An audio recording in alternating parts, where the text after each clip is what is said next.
Alright, so Angel Studios would present on April the 3rd of 2025, and their panel was pretty short. It was really more of a, hey, here's what we have, very brief. But they did go over 4 films. They released the official trailer for The Last Rodeo, the second trailer. They officially announced what looks to be their first more of a thriller horror film, being Sketch. They showed us the first trailer for Truth and Treason, coming out October 17th. And finally, they showed a poster and trailer for Zero AD, which looks to be a more fantastical retelling of the birth of Christ. I'm not fully sure what it is. It's a story that's been untold.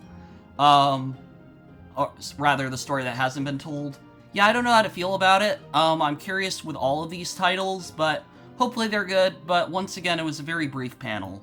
Now, I would like to say a little bit of brief information about each of these films. The Last Rodeo, for me, this trailer kind of sold me on it a little bit. It looks like there's more of a heartfelt story there, and I can kind of relate to the situation of at least one of the characters with The Last Rodeo.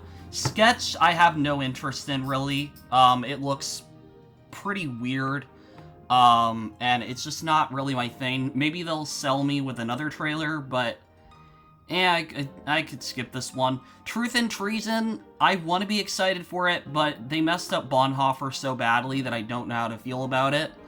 On the one hand, I think it's really great that they're telling this World War II story about one of these people who hasn't really been as remembered throughout history. But I just don't trust Angel Studios, because the last time they did one of these, like, World War II biopic films, it was so bad. Like, I don't want to be mean. And I understand that these studios don't have as big of budgets as Hollywood, but Bonhoeffer just struggled so much with editing and with storyline and pacing. There was just so much wrong with it on a fundamental, basic movie level. Like, that you could barely enjoy the film's actual storyline, and you got more out of the closing epilogue text, which is really sad and just makes me fearful for this film. Now, Zero AD is an interesting one. When I look at this teaser trailer and the poster and the description, I'm not really sure what narrative they're trying to do. The poster looks interesting. There's beautiful cinematography in here, but I don't know the storyline at all. I think this is clearly meant to be Angel Studios' big movie of the year, hence why they're trying to be so secretive about it, and the reason why, like, we're just getting a poster and a very minimal story trailer. Like, we basically know nothing. I mean, obviously, biblical text, we can guess what they're doing, but I don't fully know what Angel Studios is doing with this one. I guess you could say this is the one I'm most interested in, because I'm curious where they're going to go with it, but we'll see. And I am kind of looking forward to getting a full trailer in the next few months, whenever that is.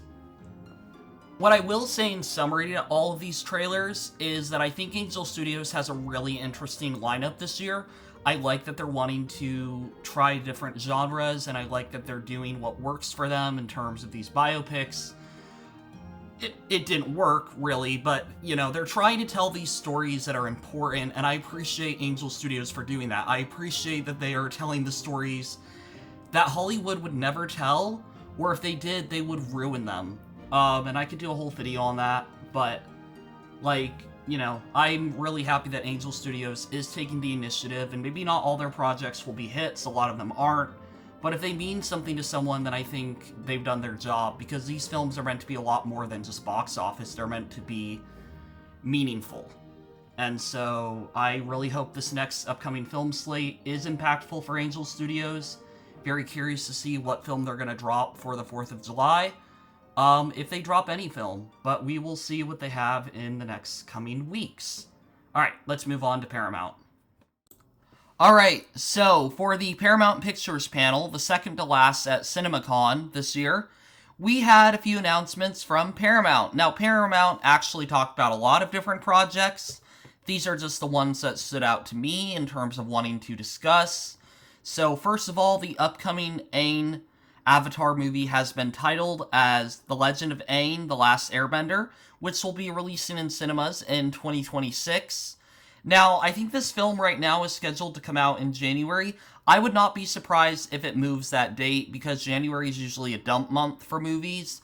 That's kind of where all the really bad and cheesy, corny movies go. I mean, you have, like, just the really not well-liked films.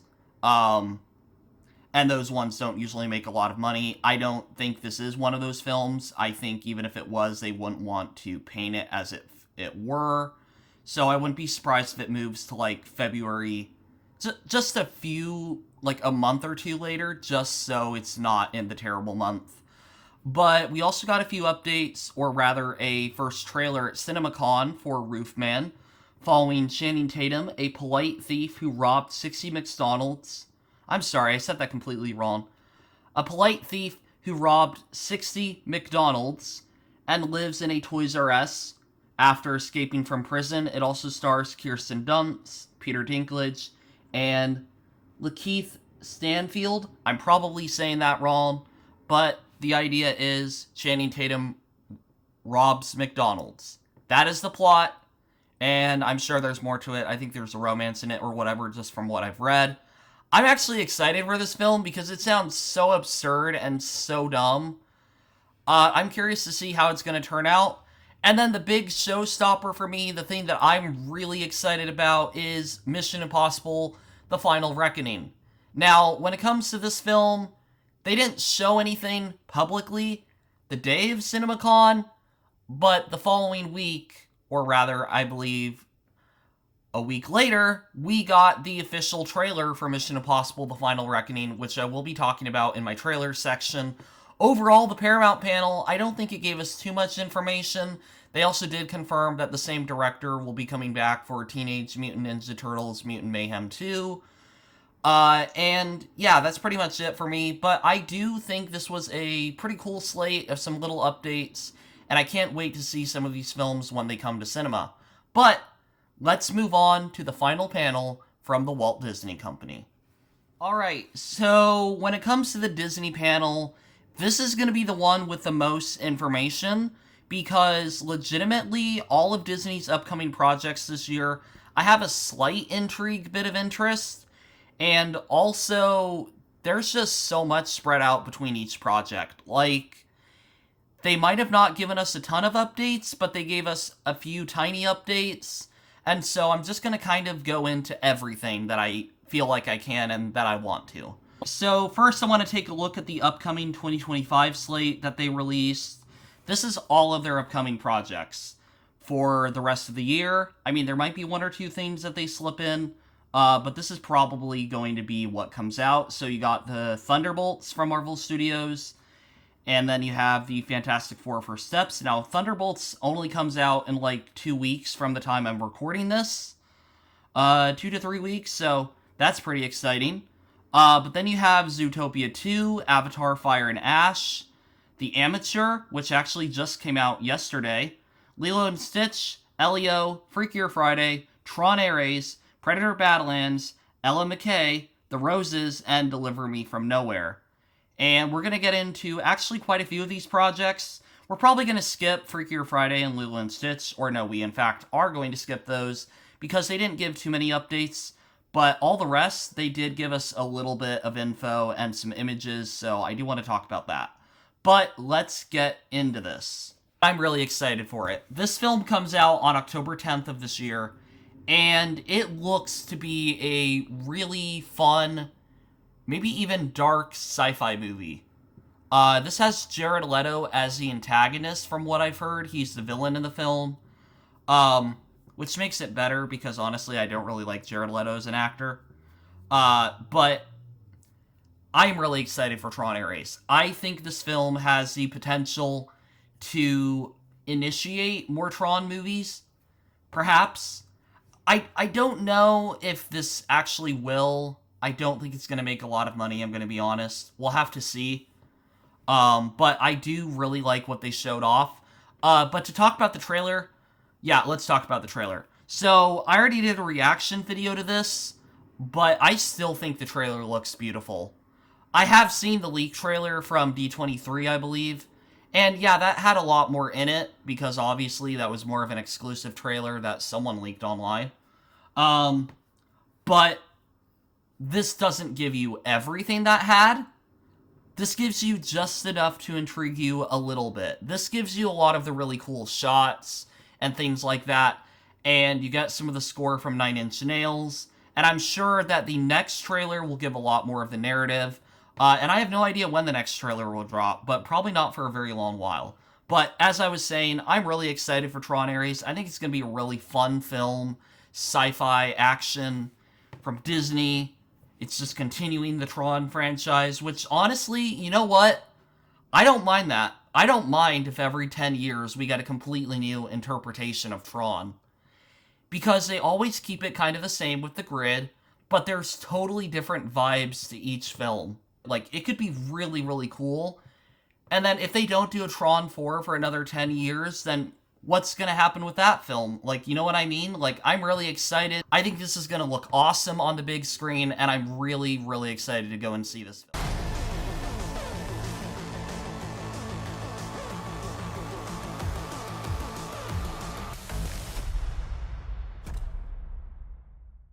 Alright, so next Disney would talk about their upcoming release of Predator Badlands, the brand new Predator film. And the film will star Elle Fanning as the main lead.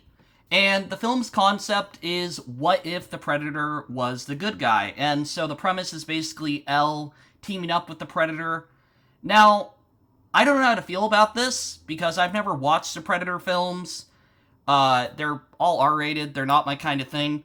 But I might be interested, depending on what the actual MPAA rating is, and also what the film looks like. So I'm curious about this, but I have no idea what to think of it. They did show the official logo, and yeah, you know, it could be a fun watch, but honestly, if I'm spending my money on other movies during the month of November, I might just skip this one, but hopefully someone will enjoy it. Now, for these next two projects, I can't say really anything because Disney barely said anything. But there is going to be a biopic on Bruce Springsteen called Deliver Me From Nowhere. And I'm going to be honest that I don't really know who this guy is because he's not of my generation. But hey, they're making a biopic about him, and it's starring Jeremy Allen White, which I'm sure I've seen in films, but I don't remember him specifically from anything. But hey, they're making another biopic movie. I don't know why they're making so many of these, but whatever. They're doing it. And then Disney went ahead and also briefly talked about a new film entitled Ella McCay, which is releasing in theaters this September.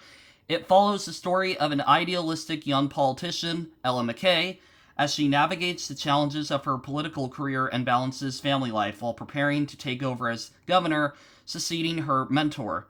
The film, directed by James L. Brooks, explores the struggles of a rising star in politics and her personal life.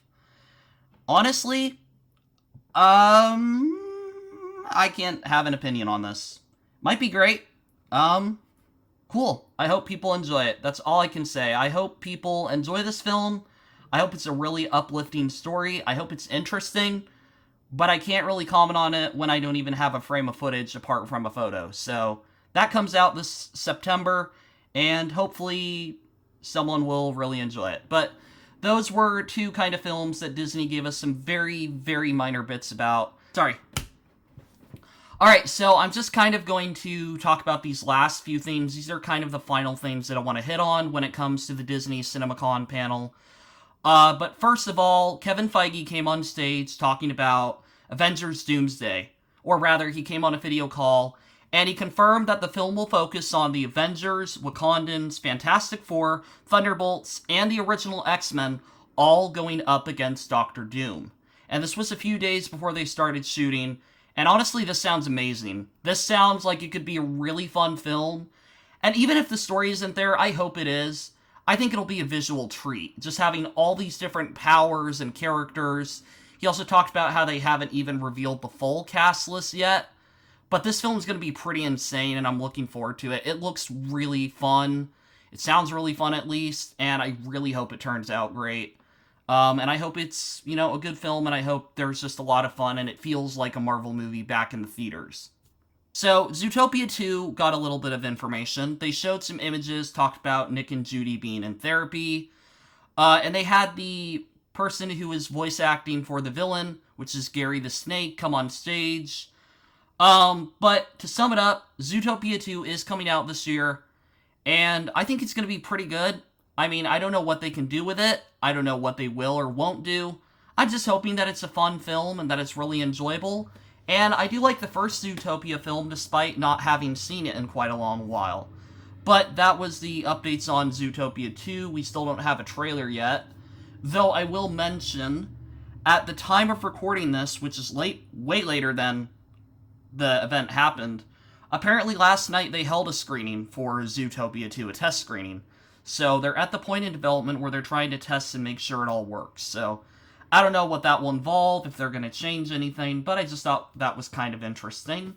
Alright, and then Avatar, Fire and Ash. Now, this is probably going to be the film that saves the box office. It feels like if you have a bad box office year, just throw an Avatar movie in at the end and you're going to make a lot of money. I have reason to think that it won't make as much money as the last one, but Avatar 3, Fire and Ash, they showed off some footage to the attendees. Apparently, the attendees got some 3D glasses and it looked really cool or whatever. I mean, I'm hoping it did. There's a little bit of a description here. But James Cameron talked about the film and said that the Ash people are the main antagonists of Avatar, Fire and Ash alongside the humans. They are former Na'vi filled with rage. So it's kind of going to be a film about, like, the Avatars, not the Avatars, but the Na'vi going up against this really angry race of fire-driven people. And, you know, the last film kind of dealt with water, so it's going to be kind of like water and fire. I'm very curious how the film's going to pan out. I'm very curious to get the first look of footage, officially.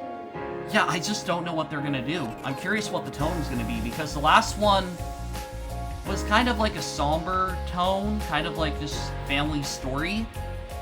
And I'm sure all of them are going to be that, but is this going to be more of an action film? They also showed, you know, some footage with the Wind Tribe in there. And they mentioned that Paykon will return in Avatar, Fire and Ash. So, slight spoiler, but they announced it themselves, so whatever. But yeah, Avatar, Fire and Ash, honestly, isn't high on my most anticipated list. Probably because I'm not a big fan of Fire, but, I mean, I am curious. But also because it just comes out so far into the year, like the end of the year. But I think this film honestly has a chance to make some money, and I do think there will be an audience for it. I mean, people will say, oh, I don't like the Avatar movies, but they still made, like, over $2 billion. Like, they made a lot of money. I don't think these films have a problem making money. I just don't know if it's going to be as high as the last film. And my main reason for that is that this film and the last one have only been like 5 years apart, whereas the second one was 13 years apart. So I'm curious to see how that goes, but it's great to see that they're actually in the stride of getting these out more frequently. And we'll just have to see where the franchise goes. But that is actually going to be it for Cinemacon 2025 and all the panels that I wanted to cover. I hope you guys enjoyed this. I'm really looking forward to what the box office has to offer this year, and I'll keep you guys updated with some things, trailer reactions, whatever it may be.